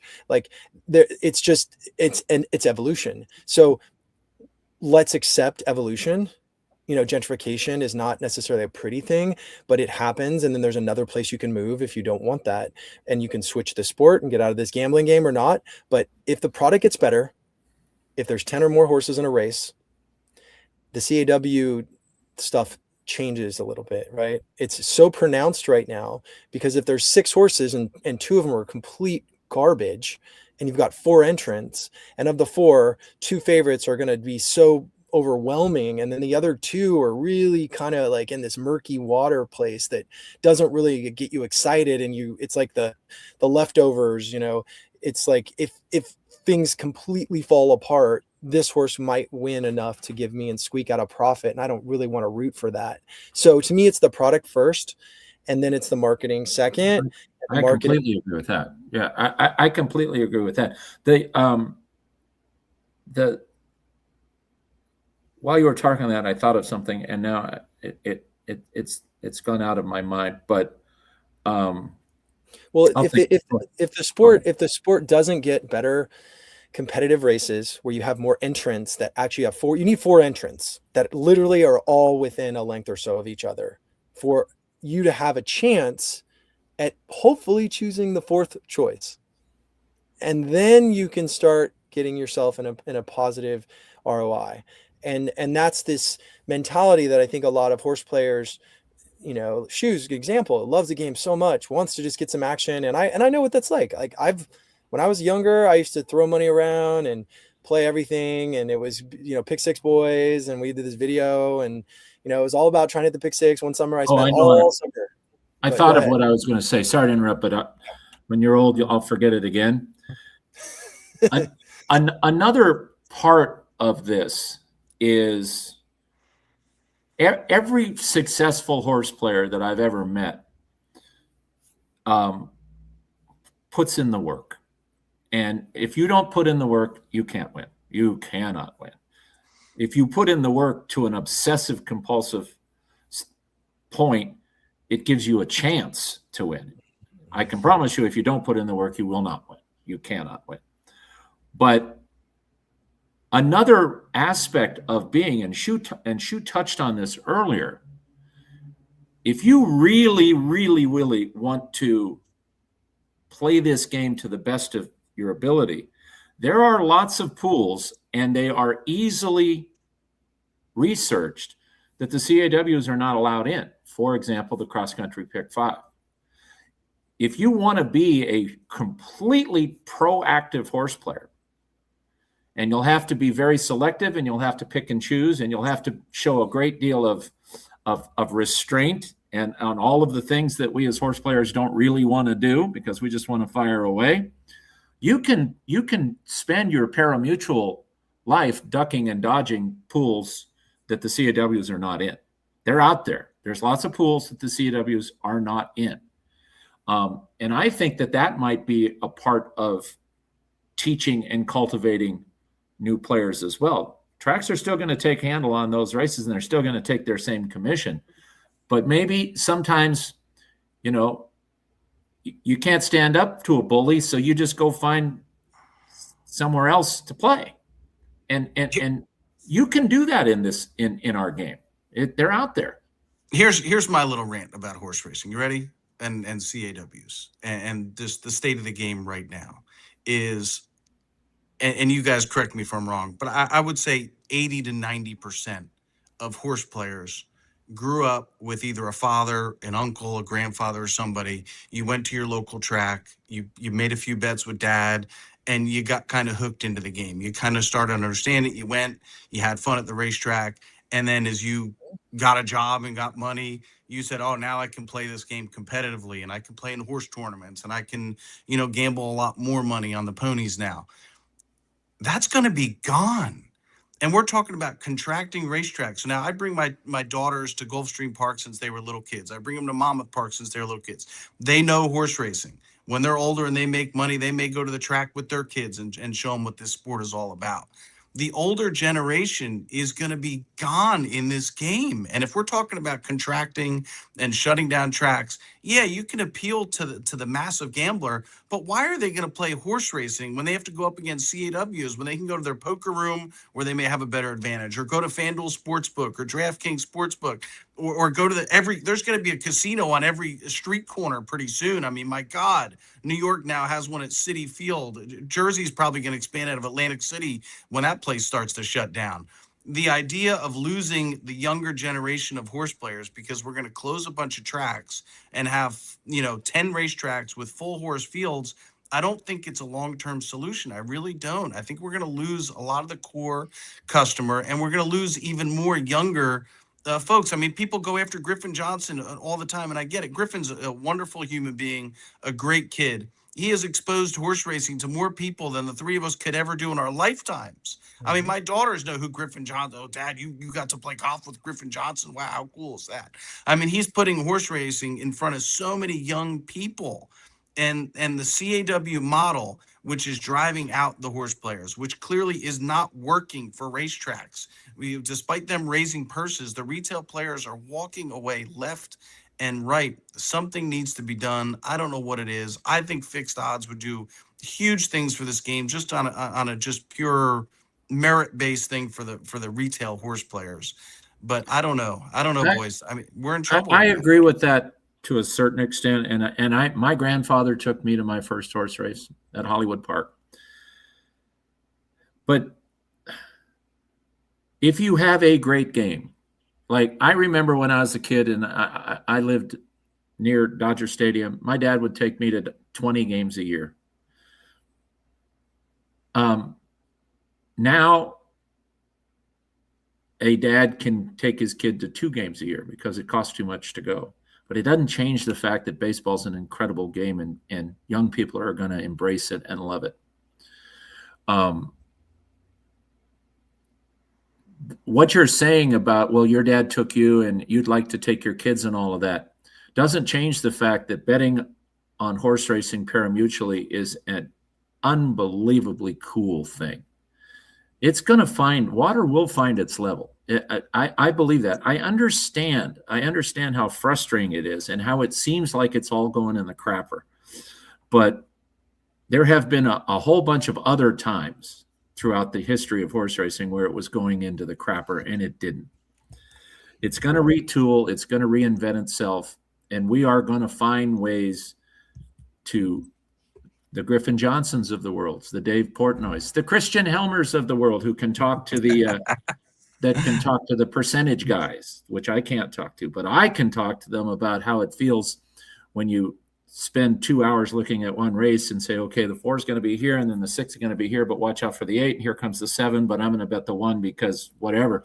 When you do that and you're right, the feeling that you get will bring you back. How do you expose that to people? You do it by things like this. You do it by putting on amazing products. I think, did you guys watch the Rail Talk interview that they did on the podcast when they spoke to Tony Olivato for 35 minutes? It was amazing.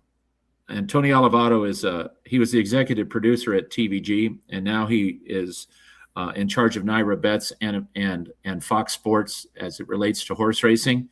And the visions that they have of getting our game out to more and more people are brilliant. They're about to launch the horse racing version of the Red Zone, which I think is going to be a very, very big deal. So I don't have this, with all due respect, Shoe, I'm not giving up. And I don't think that it's as doom and gloom as you are worried that it is, because we have this amazing game that can be played. Once upon a time, horse racing was the #1 attended sport in all of North America. Of course, that ship has sailed, and because of all of the different pieces of the gambling pie and all of that. But this is such a great game, and we will find people that we can turn on to this if we make good decisions, if we learn how to peacefully coexist with the CAWs and all of the other challenges that are going to come. A little revolution never hurt. And I think we're in the midst of that, but I am convinced that we are headed to a much better place. I'm sure of it. I am sure of it. You can't kill this sport. You cannot kill this sport. It's been tried. We got our major network is gone. Horse players are walking away left and right. Okay, the major network is coming back because racetracks are closing. It's yeah, okay, so let's not you're looking at today, Shoe. You're not looking at in what's going to be going on in 10 years. Okay, so the void by FanDuel is going to be, I believe strongly, will be better and retooled by Fox, Naira Bets, and what they intend to do over there. So yes, we're going to lose TVG. That's what I call it. First of all, I got to ask you guys, does anybody really watch TVG anyway? I watch it every day. It's on my TV 24/7. Absolutely. So, I love horse racing. I mean, if I liked horticulture and they had the Flower Network, I would be watching it every day, all day, because I'm a sicko for that thing. Vic, how old are you again? Is that what happens when you get 67? Last Saturday, I turned 67. Oh, that a boy. Yeah, TVG's on it. And please, I go to the cigar lounge. The boys put on TVG for me. You go to the local bar, TVG's on. I know, but hold on. So shoot, let me just say something here. So if TVG wasn't, first of all, interesting personalities, not profitable horse players. So when you're going to switch it out until whatever happens, you talk about, Vic, people are just going to put on the local broadcast and they're going to get virtually the same experience in my eyes. But I still think that there's a void there that needs to be filled. But I don't think that's going to save racing. I don't think a new television network is going to help horse racing, or that's not, it's about the product that's available relative to the other products. It's a 20% dopamine spike. you're 2.5 to 3 times less likely to win on horse racing if you're good and profitable than sports betting or poker or blackjack. Shoes said, look, it's all going in the crapper because we lost TVG. That I categorically disagree with that. Well, that was one of 3 things he said. Yeah, no, I get that. And if you look at it in a capsule right here today, it would be hard to say that it's not going in the crapper. But I have to, and maybe I'm stupidly optimistic, or maybe I have to be all in because I'm a decade away from a dirt nap. But I have to believe that this thing that I have invested my very being in for 50 years can still be great. Otherwise, I'm an optimist too. I agree. The game is going to be fine. I am convinced if you could fast forward to 10 years from now, yeah, everybody is going to be talking. I am convinced of it. Everybody is going to be talking about the renaissance and the resurrection of horse racing. I am convinced of that. I know it's hard to see now. Look at the trainers in the game. Vic, you've been in this game for how long? How many trainers in your lifetime of announcing this sport have walked away from the game in the last 10 years? We'll get different trainers. We'll get different trainers. Yeah, but they can't compete. They can't compete. But this goes back to the Amazon model. Amazon is the best product with the quickest delivery, and everyone's migrated to that so that the small shops are gone. The amount of empty businesses in San Diego are everywhere. So that's evolution. And we feel for those small shops, just like we feel for these trainers who can't make it work now. But at the end of the day, Shoe, it's not about the trainers. It's not about your daughter going to Monmouth. It's about this incredible game that somebody figured out, and that is pari-mutually betting on horses. And the greatness of that is not going away, and we will find, and people will migrate to it because of that greatness. We have to do it well. We have to put some Band-Aids on some things that are alienating people now.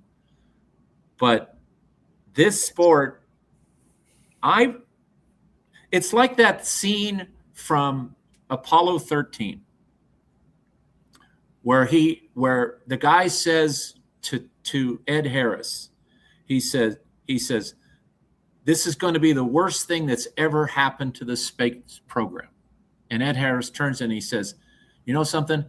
I think this is going to be our finest hour. And I believe that about this sport. I think that right now we may burn up on re-entry, but I think we're going to make it. I think those chutes are going to come out. And I think that we're going to look back on this time that we had to deal with all of this that got us to a better day, and that we can rejoice in a sport that is the best sport, the best gamble, and you're not going to get me to come off of that. No, Vic, that's beautiful, and I do think that you should run for commissioner. You can soften Rapoli a little bit with that. It'll be a nice little contrast. But like Shoe, and I hear the sigh, and I want to say this to you to support Vic on this front. I know that I've heard different numbers here, but I'm gonna softly say 1 billion, and I'm gonna go all the way up to 3 billion, and tell you that this is the quantity of money that is being bet on esports, most of which, half or more is in America. People are watching. There are companies that have 10 or more employees full-time playing video games.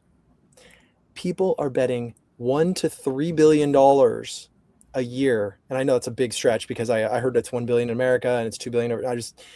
They're betting on watching people play that they don't even know. These aren't celebrities they're watching play NBA Jam on, these, first shooter games and stuff.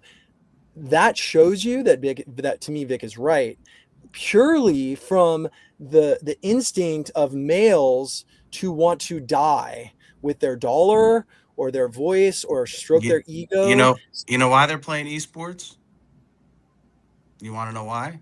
Well, and this isn't just kids, by the way. This is Because their dads, uncles, and grandfathers aren't bringing them to the racetracks anymore. That's nonsense. I mean, okay, so let's say that's true. Let's say, and the more tracks that close, the less and less. Listen, no one gambles on horse racing unless you grew up in some way, shape, or form going to the track with your father, your uncle, or somebody. That's complete nonsense. 94% of horse players lose. Who's coming in here at 35 and saying, "Oh, I'm going to bet on horses because I saw Sovereignty win the Kentucky Derby. Now I'm going to all of a sudden bet horses." Shoot. You just said nobody gambles on horse racing unless their dad took them to the races. That's the biggest bunch of happy horse shit I've ever heard in my life. Grew up somehow. I don't know one person who gambles on horses that didn't go as a child at some point, or grew up in the game with some relationship or anything. Who at 28 years old said, "Oh, you know what? Today I'm going to start betting on horses." No, you grew up going to the track. Okay, Griffin Johnson did. He grew up in Kentucky. Yeah, so let's try to tighten it, because you're both right in some ways. The value of a racetrack experience is absolutely, it's like a gateway drug. Oh, by the way, and this is my other CAW rant. Oh, by the way, New Jersey taxpayers pay for Monmouth Park. New York taxpayers pay for NYRA. Taxpayers across the country support horse racing. How many CAWs are supporting the taxes in each of these states? Are some of that money going to school systems and police departments in these states? No, they're taking that money offshore. It's absurd. And you're going to shut down racetracks for CAWs when residents in New Jersey and New York and Florida and all these are contributing money, and that money is going towards taxes. I mean, those are good points. I think at the end of the day, Shoe, this problem is solved by doing what you said, which is getting the game in front of people when they're young and when they're learning, and they have to have their dad there to hold their hand, or somebody to mentor them, to show them. And there's the on-track experience, and now it's going to be, more like even an online living room experience. Oh, your dad's watching a horse race. It's going to feel the same as if you were going to the track. Absolutely correct, sir. Absolutely correct, sir. You don't. By the way, with all due respect, and you both of you will never know how much I respect not only the things that you've had to say, but the way you've comported yourself. This, and it's been an absolute unmitigated pleasure. But I do have to run, because we're going to run the races. You got to call some races. I got to call the races today.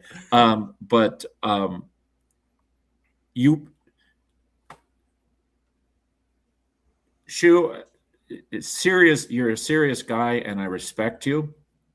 But this doomsday attitude and throw up your hands and say, "Well, it's just dying." If that's truly how you feel, then okay, we'll miss you. But you're wrong. It's not dying.